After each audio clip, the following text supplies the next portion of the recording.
यमराज सृष्टि में मृत्यु के विभाग अध्यक्ष हैं। सृष्टि के प्राणियों के भौतिक शरीरों के नष्ट हो जाने के बाद उनकी आत्माओं को उचित स्थान पर पहुंचाने और शरीर के हिस्सों को 5 तत्व में विलीन कर देते हैं। वे मृत्यु के देवता हैं। अब सवाल यह उठता है, मृत्यु के देवता यमराज की कैसे मृत्यु हो सकती है? तो आओ जानते हैं इस संबंध में एक पौराणिक कथा से, जिसमें यमराज की मृत्यु का वर्णन विस्तार से किया गया है। नमस्कार दोस्तों, स्वागत है आपका हमारे चैनल यूनिवर्सल अमेजिंग फैक्ट्स में। कृपया करके चैनल को लाइक और सब्सक्राइब करना ना भूलें। कहा जाता है प्राचीन काल में कालंजर में शिव भक्त राजा श्वेत राज्य करते थे। वृद्ध होने पर राजा श्वेत पुत्र को राज्य सौंपकर गोदावरी नदी के तट पर एक गुफा में शिवलिंग स्थापित कर शिव की आराधना में लग गए।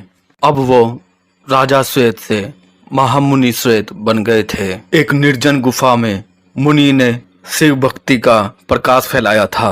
श्वेत मुनि को ना रोग था ना शोक, इसीलिए उनकी आयु पूरी हो चुकी थी और इसका आभास उन्हें नहीं हुआ।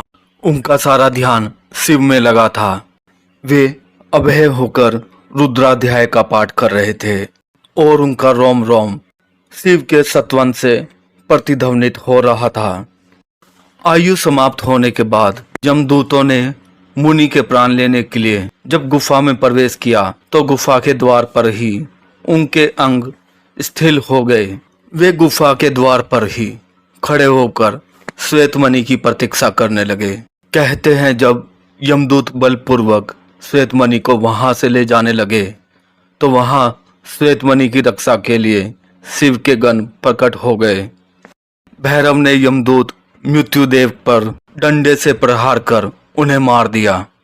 जब इधर मृत्यु का समय निकलने लगा तो चित्रगुप्त ने यमराज से पूछा, श्वेत अब तक यहाँ क्यों नहीं आया? तुम्हारे दूत भी अभी तक नहीं लौटे हैं। तभी कांपते हुए यमदूतों ने यमराज के पास जाकर सारा हाल सुनाया। मृत्युदेव की मृत्यु का समाचार सुनकर क्रोधित यमराज हाथ में यमदंड लेकर भैंसे पर सवार होकर अपनी सेना चित्रगुप्त आदि इत्यादि के साथ वहां पहुंचे। इधर शिवजी के पार्षद पहले से ही वहां खड़े थे। यमराज जब बलपूर्वक श्वेतमणि को ले जाने लगे तब सेनापति कार्तिकेय ने शक्ति अस्त्र यमराज पर छोड़ा, जिससे यमराज की भी मृत्यु हो गई। यमदूतों ने भगवान सूर्य के पास जाकर सारा समाचार सुनाया।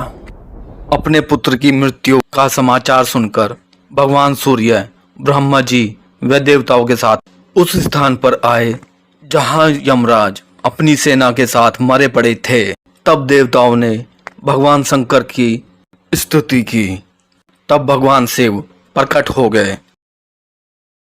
देवताओं ने कहा, भगवान यमराज सूर्य के पुत्र है, वे लोकपाल है और आपने ही इनकी धर्म और अधर्म व्यवस्था के नियंत्रण के रूप में नियुक्ति की है। इनका वध सही नहीं है। इनके बिना सृष्टि का कार्य असंभव हो जाएगा। अतः सेना सहित इन्हें जीवित कर दे, नहीं तो अव्यवस्था फैल जाएगी। भगवान शिव ने कहा, मैं भी व्यवस्था के पक्ष में हूँ। भगवान शिव ने कहा, मेरे और भगवान विष्णु के जो भक्त हैं उनके स्वामी स्वयं हम लोग हैं। मृत्यु का उन पर कोई अधिकार नहीं होता। स्वयं यमराज और उनके दूतों का उनकी ओर देखना भी पाप है। यमराज के लिए यह व्यवस्था की गई है कि वे भक्तों को प्रणाम करें। फिर भगवान शिव ने देवताओं की बात मानकर नंदीश्वर से गोमती नदी का जल लाकर यमराज पर छिड़कने को कहा। नंदीश्वर जाकर गोमती नदी का जल लेकर आए और उन्होंने यमराज और उनके दूतों पर छिड़क दिया, जिससे सब जीवित हो उठे। यमराज ने श्वेतमणि से कहा, संपूर्ण लोकों में अजय मुझे भी तुमने जीत लिया है। अब मैं तुम्हारा अनुगामी हूँ। तुम भगवान शिव की ओर से मुझे अभय प्रदान करो। श्वेतमुनि ने यमराज से कहा, भक्त तो विनम्रता की मूर्ति होते हैं। आपके भय से ही सप्तपुरुष परमात्मा की शरण लेते हैं। प्रसन्न होकर यमराज अपने लोक चले गए। शिव जी ने श्वेत मुनि की पीठ पर अपना वृद्ध हस्त रखते हुए कहा, आपकी लिंगोपासना धन्य है। श्वेत विश्वास की विजय तो होती ही है। श्वेत मुनि शिवलोक चले गए। यह स्थान गोमती के तट पर मृत्युंजय तीर्थ कहलाता है। मृत्यु को कोई जीत नहीं सकता। स्वयं ब्रह्मा भी चतुर्युगी के अंत में मृत्यु के द्वारा परम ब्रह्मा में लीन हो जाते हैं, लेकिन भगवान शिव ने अनेक बार मृत्यु को पराजित किया है। इसलिए मृत्युंजय और काल के भी काल महाकाल कहलाते हैं। इसी के साथ हम आपसे विदा लेते हैं। फिर मिलेंगे एक नए तथ्य के साथ। धन्यवाद।